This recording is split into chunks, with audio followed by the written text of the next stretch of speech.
いつもご視聴いただき、誠にありがとうございます。今回は先生の体調不良により、私が先生に代わって授業をさせていただきます。頑張りますので、最後までよろしくお願いします。改めて、この授業を先生から教えてもらいたいと思われましたら、グッドボタンとチャンネル登録、よろしくお願いします。それでは始めます。チニングというと、黒鯛をボトムで釣ることが一般的ですが、季節を選べば、トップウォータープラグでも、黒鯛をトップで釣ることができます。醍醐味は、やはり、水面を割って、ルアーを襲う瞬間です。トップウォータープラグのため、ルアーを操作するだけでも、楽しく、バイトの瞬間は、とても興奮して、釣った喜びや達成感も、ひとしおだと思います。そのような、エキサイティングなトップチニングの、基本を解説いたします。しかし、チニングをやり始めると、誰もが一度は憧れる、トップチニングですが、いつものボトム狙いとは違って、なかなか釣れません。本来、そこにいる黒鯛を水面で釣ろうとなると、かなりの条件が揃わないと、ただ難しい釣れない釣りになってしまいます。そのような難しいトップチニングも、使うルアー以外に、この条件が揃えば釣りやすいという大事な条件があります。今回はその条件とは何かを中心に解説いたします。最後までよろしくお願いいたします。トップチニングのベストな条件の結論は次の通りです。5月から9月、シャロエリア、水深2メートル以内、ベタナギ、ササニゴリ、多少の曇り、ゴロタや岩盤、小魚の接岸、夜明け前30分、水温20度以上。5月から9月についてチニングでトップウォータールアーを使って釣れる時期は水温の上がる5月ぐらいから秋までがおすすめです。特に6月から9月中旬までの温暖期になります。水面を意識した黒鯛を狙う釣り方は長い雨が降っていた梅雨の時期が明けてからが最も適したハイシーズンになります。9月中旬以降や一時的な雨などにより水温が下がって反応が悪くなっても黒鯛は同じ場所についています。トップウォータールアーに反応がなくなってしまった、そのような場合のために、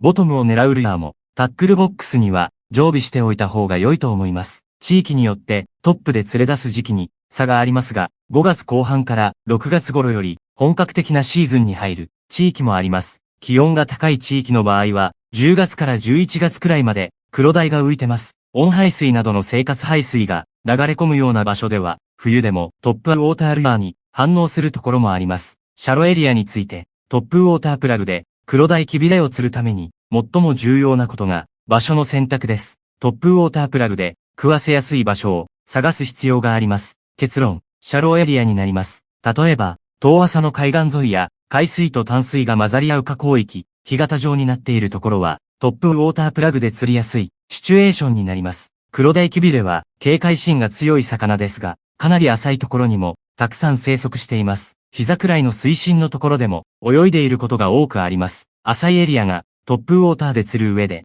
最大のポイントになります。満潮から下げ始めがトップチニングのスタートになります。浅瀬に入ってきていた黒鯛が水位が下がってしまうまでに食事を済ませようとスイッチオン状態になります。そこに住む小魚やカニエビなどの甲殻類を捕食します。水深2メートル以内についてトップチニングは水面を意識している黒鯛を狙いますが、水深があまりにもありすぎるところでは、黒鯛はルアーに気がつきません。トップ狙いのチニングでは、障害物がそれほどない場所では、水深は2メートル以内が基準となります。それ以上でも、釣れないことはありませんが、黒鯛がルアーに気づく可能性は、深くても2メートルくらいまでがベストです。ハイシーズンでは、水深30センチメートルもあれば、近くまで上がってきます。杭や沈み岩などの縦の障害物がある場所の場合は、障害物に沿って、黒鯛が浮きやすくなります。このような場所を攻めるときは、水深がもっと深くても、トップに出る可能性は十分あります。ベタナギについて、トップチニングで、水面の状況も、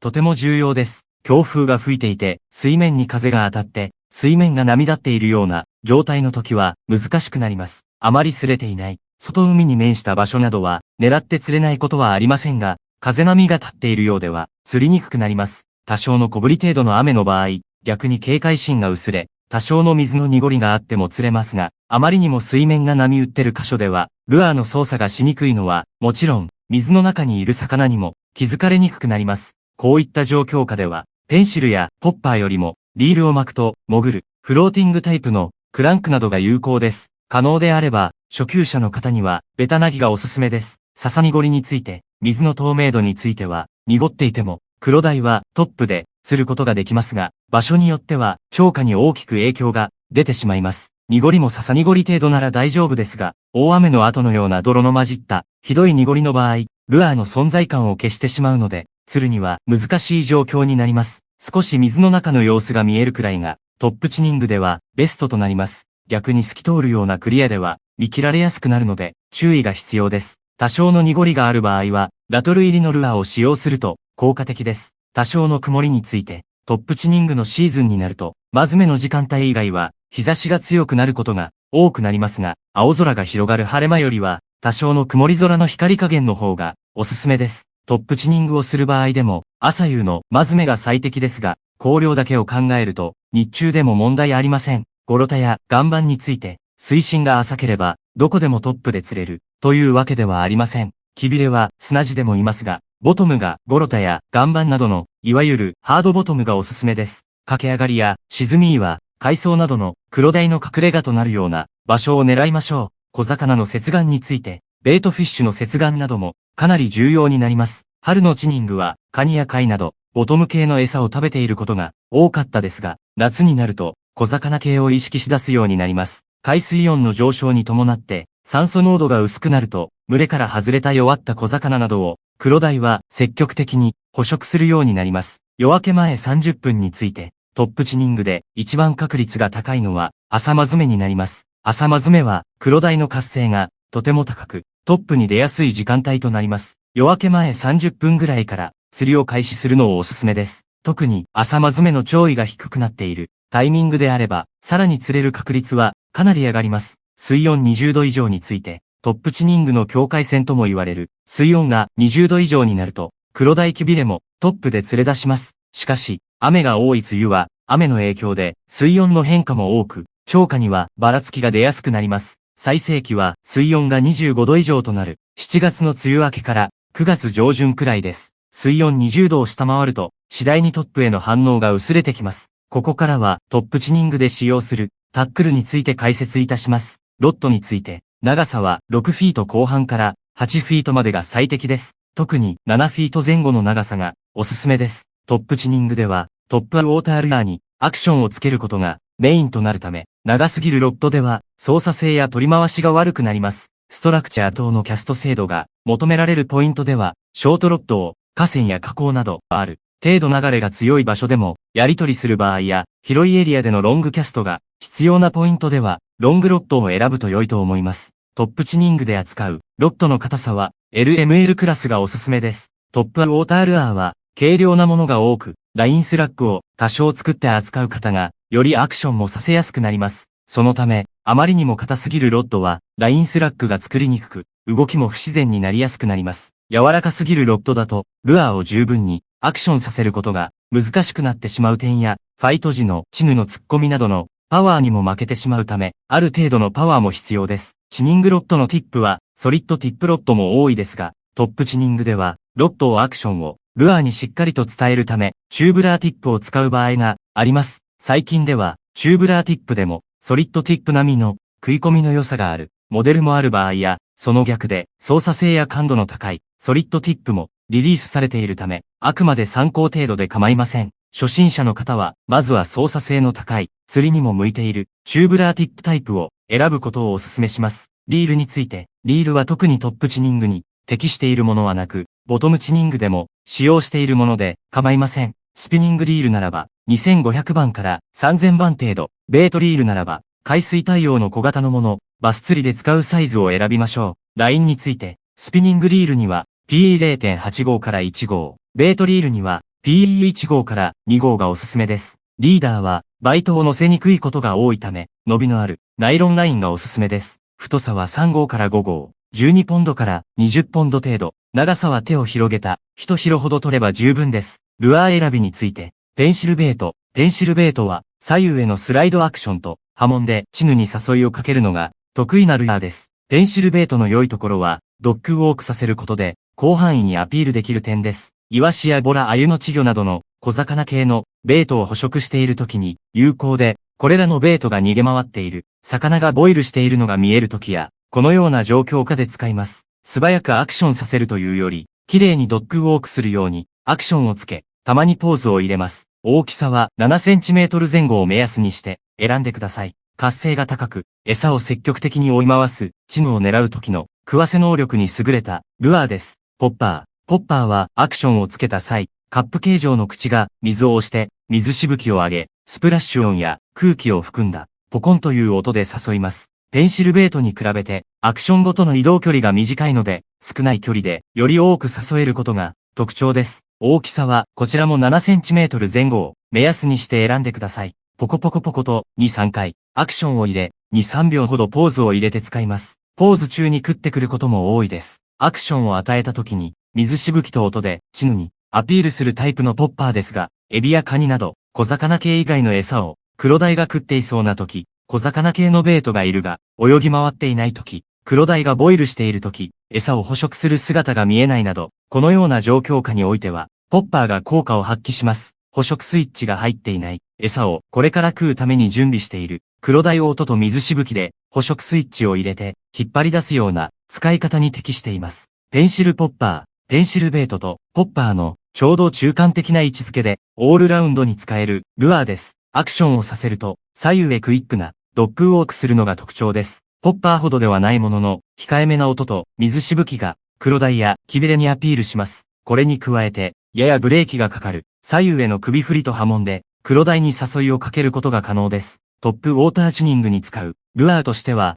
ベイトの種類や状況を問わずに、使いやすく、初心者の方は、ペンシルポッパーを用意しておくのがおすすめです。カラーについて、基本的にアピール系、ナチュラルベイト系、濁り系、クリア系を揃えておくことをお勧めします。アピール系が一番良い時間帯は朝まずめとなります。日が昇る時間帯のため、デーゲームの定番カラーのグリーンゴールドやチャートがおすすめです。ナチュラル系は河川ならイナッコや港湾部ならイワシカラーなど、その場所についているベイトに合ったカラーが効果的です。トップ系のルアーで大事なことはベリー腹部のカラーです。水面を泳がせてくるトップウォーターを追いかけてくるクロダイは下から上を見上げていて、水面を泳ぐ魚の腹部しか見えていない状態のため、魚に見えやすいベリー腹部のカラーが重要です。魚はほとんど腹部だけは白いものが多いです。そのため、ベリー腹部が白、またはシルバーなものを選ぶようにしてみましょう。雨上がりの水が濁ったシャローポイント等で有効なカラーは濁りに強い黄色かゴールドのカラーがおすすめです。カラーは水中から見た空の色と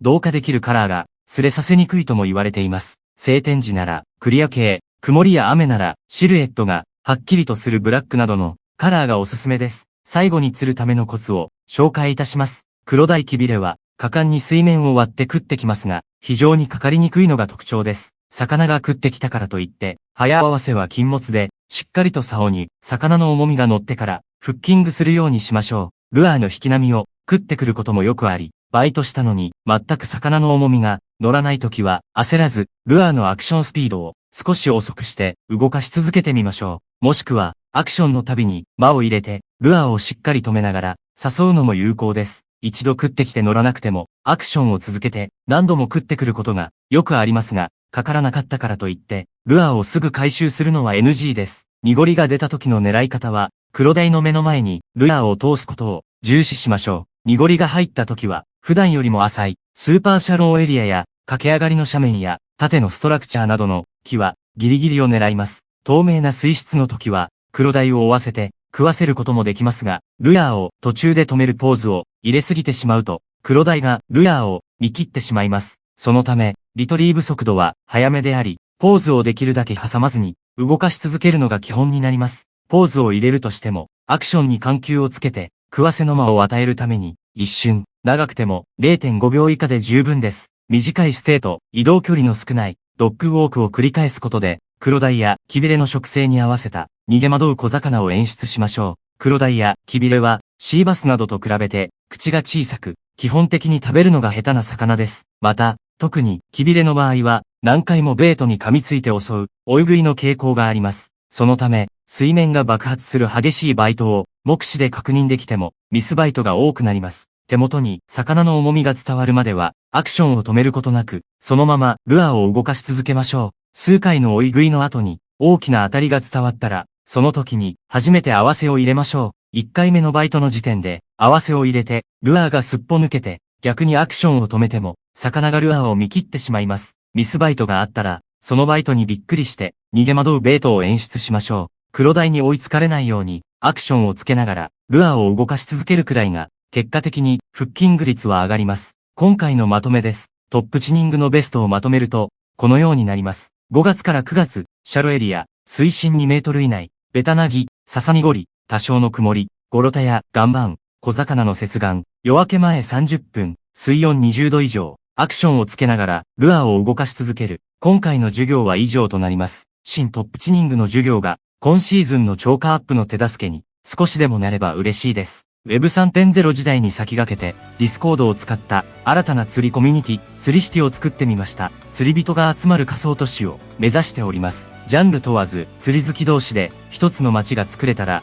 楽しそうと思いやってみます。登録方法は、招待リンクを説明欄に貼っておりますので、そこからお入りください。これから主流になると言われているディスコードに興味がある方がいらっしゃいましたら、一緒に勉強していきましょう。釣りって学べるは、公式 LINE もございます。個別相談や情報発信の場として活用しております。釣りって学べるは、今よりも一歩幸せにをテーマに5つの力を身につける授業を配信しております。釣り具や釣り場を選ぶ力、潮や天候を読む力、状況に合わせて変える力、魚を釣る力、釣り場を守る力、今日が人生で一番楽しい日です。釣りは参考になることはあっても答えはありません。自分の頭で考えて行動して改善していくことが釣りの上達や楽しさに結びつくと思います。これからも釣りを学んで幸せな道を歩んでいきましょう。この動画が良いなと思ったらグッドボタンやチャンネル登録よろしくお願いいたします。最後までご視聴ありがとうございました。また次の動画でお会いしましょう。